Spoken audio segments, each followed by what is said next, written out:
from last season would have been like. Another running quarterback who can actually throw the ball as well, Deshaun Watson.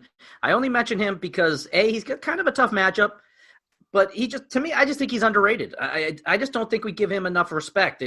Granted, he doesn't have a lot of weapons. The Texans aren't a good team in general, but Watson can really do it all, and yet he's never at the top of the pricing list. He's $6,800 this week. I'm just curious what your take on. He's only $100 more than Tannehill. He's only $200 more than Tom Brady. And yet I think he's a lot better than those two guys.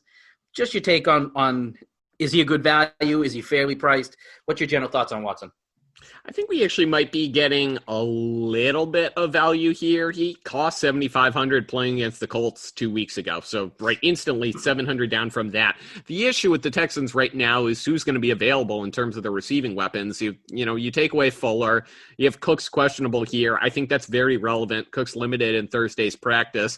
So all of a sudden, when you're thrown to Kiki Kuti, Chad Hansen, Stephen Mitchell, Jordan Akins, it's tough for Deshaun Watson to have a 30-plus point day, the type of sort of tournament-breaking performance that you'd want from him. And so I think that does taper off his ceiling a little bit. I'm fine to work him in, but the status of Cooks is definitely going to be relevant. One last player before we get to targets and fade. He's Peter Goffin. I'm Chris Mitchell here on the Slate Breakers podcast. At CJMitch73 on Twitter. At Peter Jaguars for him. Last one. I like to get your opinion on players, values and not. I've never been a Phillip Rivers fan. I think I say that every time I ask you a question, but he's $5,900. Same price as Jalen Hurts without the running ability, obviously. A little cheaper than Taysom Hill. But you've seen T.Y. Hilton kind of get things back together. You've seen Michael Pittman had a few weeks back. That's kind of dissipated. But yet Jonathan Taylor had a great game last week. So I don't know what exactly to make of this Colts team. But it just seems like at $5,900, Rivers is extremely cheap. You can build a stack. If you want, you can have Taylor and Hilton if you feel like it. That's not an expensive stack. Our stacking optimizer with fantasydata.com kind of likes that stack for value. I think it's in the top 10 for three-player stacks as far as that goes with the optimizer. I'd have to double-check that. But is Phillip Rivers at $5,900 a serious consideration? And that's coming, again, from a guy who does not like Phillip Rivers. I've never thought he was a good quarterback or a special quarterback. Anyway, I've always thought he was overrated. I've always hated his throwing motion. But at $5,900, hate turns to interest pretty quickly. So it's tough, right? The Colts have a team total of 29.25, and that always makes me interested in the QB. The issue with Rivers is that he just doesn't have a ceiling. I mean, they literally bring in Jacoby Brissett when they need to sneak it. So you're not getting one of those. You're not getting any rushing touchdowns from him. And so what's Rivers' path to a big day? I mean, he has to throw 4 or 5 through the air. His best game this year is still, a few times that he's thrown 3. He had 28.7 DraftKings points back in week 6 against the Bengals. Otherwise, he's never gotten up to 23. I don't think there's a viable enough ceiling to make him a tournament play. And if you wanted to grab Taylor, you wanted to grab one of the Colts wide receivers, I have no issues with it. But I don't see any reason to stack up with Rivers, and I will have exactly 0% exposure to him this week, which has been basically my, general philosophy throughout the season. I'm not a big quarterback, wide receiver, running back stack guy. I like to go all out one way or the other, either go with the running back or stack the pass catchers. But if you're going to do a stack with Rivers, it seems like you have to have Taylor. I really like Taylor this week. We'll get into that in targets and fades. What is your general opinion of doing a stack that way, structuring a QB, RB, wide receiver? Because obviously, it's I don't know. It's common. It's popular. It's definitely a strategy to use, but I'm a little reluctant about it. But they seem like one of those situations where you can do it very affordably. And again, I like Taylor. I'm intrigued by Hilton, and they can almost make me be okay with Rivers. But you got to like to stack that way. What's your thought on that strategy? I mean, why not just do Hurts, Taylor, and if you want to also play Hilton, you can, although I'd probably just pick one of the Colts and then rotate them in another contest. I wouldn't do it with the Colts here just because I don't think you should be playing Rivers, much at all. In general, it totally depends on the team. We've talked about this with the Titans a little bit. The reason you can go Tannehill, Derrick Henry, A.J. Brown, or sort of those Titans ones is because Derrick Henry's big games often have long touchdown runs for him. And those speed up the game. And think about what types of plays turn a game into that sort of high-scoring environment that we'd like. It's long touchdowns because you add the scoring fast and you allow it to get into sort of a shootout type situation.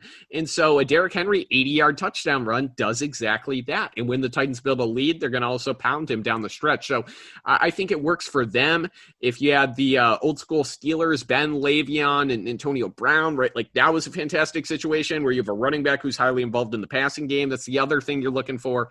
I don't see that being the case where I know Jonathan Taylor had a long touchdown reception last week, but that's not really going to be super consistent in his wheelhouse.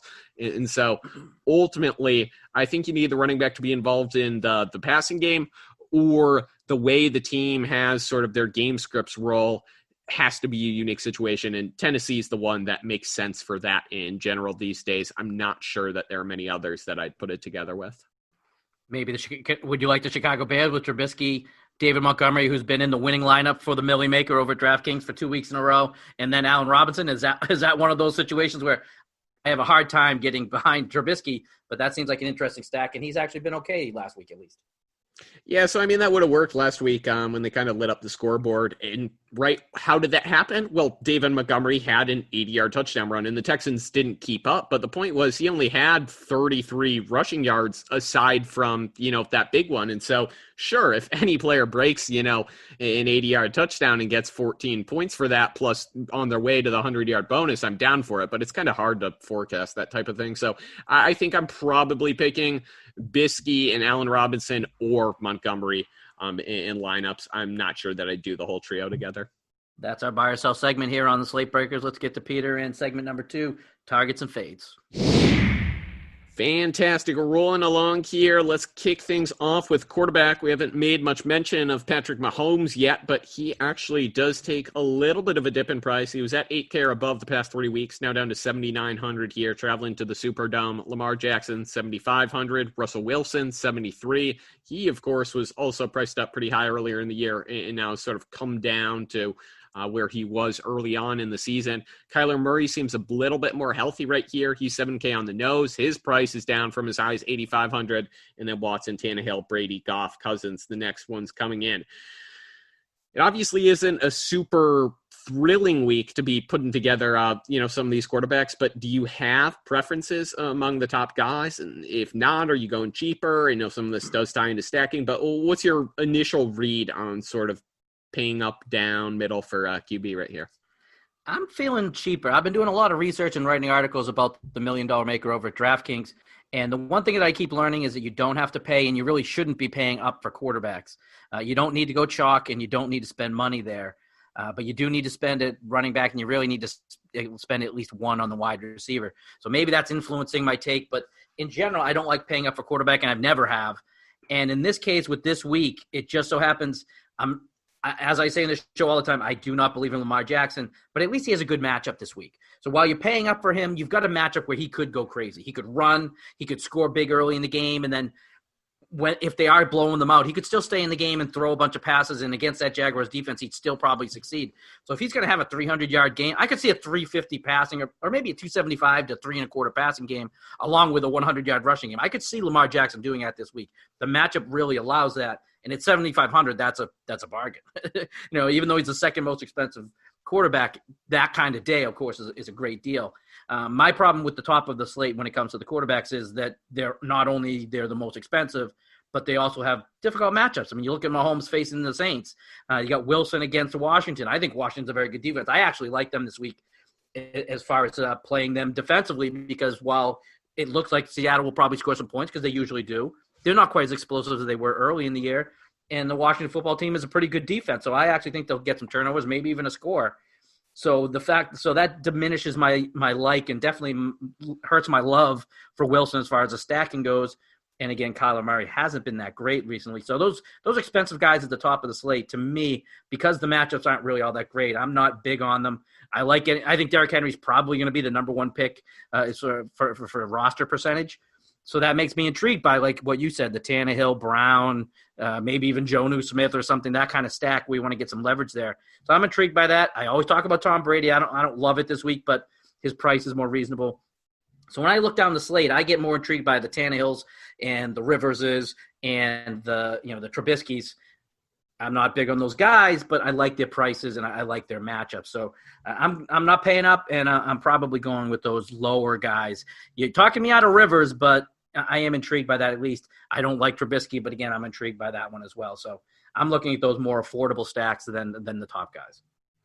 Yeah, Trubisky probably about as far as I'd comfortably go. If you wanted to throw in a Minshew or bet on Chase Daniel to, find some efficiency playing from behind or whatever, you can certainly give it a go. But probably going, at least high 5Ks or up further. I'm definitely in on Lamar. I think Mahomes can have a ceiling game in any given day.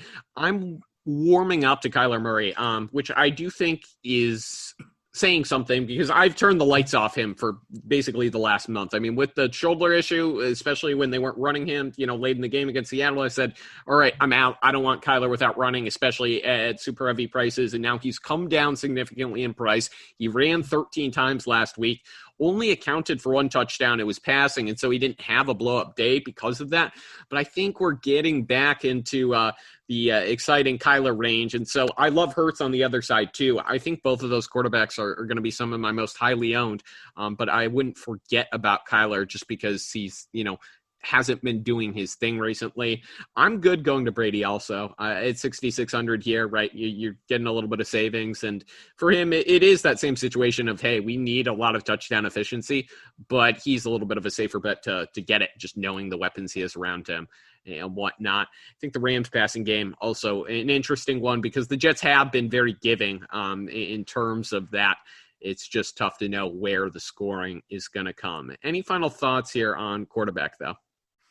Yeah, you got me tempted on Goff because I'm not a big Goff fan, but if you want to go Goff, Akers, and one of those receivers, I can see how that with Goff at 6,300 is affordable, and the Jets are just, I mean, as you said, they're terrible. So stacking up against a terrible defense who may not even show up, they may never even get off the plane. They're going to have to travel all the way out there to California for that game. So I'm getting intrigued by that, but that's where I'm looking. I'm looking, like you said, 5,500 to 6,500, something like that. I don't think I'm paying up. Tannehill at 6,700 is probably my ceiling. So that's the range I'm looking at right now. I'm almost buying into the Jackson because as I was talking about the 300-yard game and 100-yard rushing, I can actually see that happening. I can see it more and more possible every minute I think about it.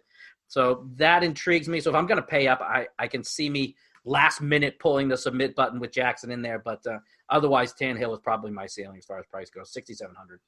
I do want to make note of Taysom Hill as well. He's 6K on the nose. If people are going to Hurts, they may forget a little bit about Taysom, who obviously still has his own viable rushing equity. And the Saints are projected to be sort of in the game against Kansas City. So I think there's a little bit of a chance here where you mentioned in the past that, hey, if things go haywire, we could see Jameis Winston, at some point during the contest. But Taysom also one to keep on your radar. Let's move to running back. Derrick Henry, 9,500, most expensive guy on the slate. He's the one that everyone's going to be trying to jam in. I do think he deserves mention. You're obviously playing him in cash games, even with this price, just knowing that if he scores 40 points, you're heading your lineups to the dumpster fire. But for tournaments here, Derrick Henry is something like 25-30% owned. If you're building, however many lineups, are you trying to match the field? Do you want to be above the field? Are you fading him? I mean, what's the game plan with Derrick Henry? Because we really do need to think about what we're doing with King Henry this week in terms of how he handles stuff. Yeah, that price to me is just too much. When you can get a Robinson, who, like you said, he could end up with 10 receptions in a garbage game, and he's 7,100. That $2,400 really goes a long way. When I'm trying to build lineups and I get really excited about a lineup, and I see I'm $200 over.